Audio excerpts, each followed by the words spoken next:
On this episode of Ask the Fedora, I'm talking about networking on social media, in particular LinkedIn. Many of you are starting up a business that's great, and you're starting to appreciate networking events.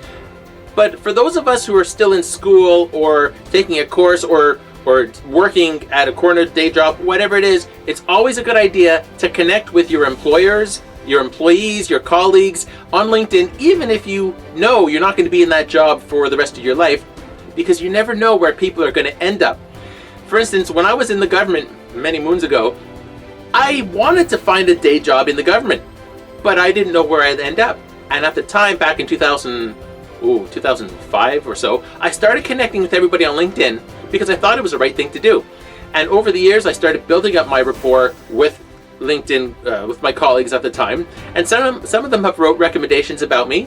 And then I moved on, and maybe you lost touch. But it makes you look like you're much more well established by having a greater group of connections on LinkedIn. Talk about how you may have worked together. Ask them to write references about you if it's favorable, because remember, all these references and connections stay on your profile. And when you're starting up a business, people like to do business with those who seem to be more established.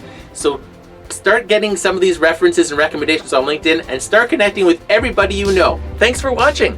For more great entrepreneur networking tips, subscribe to our eSAX YouTube channel, because eSAX makes networking work.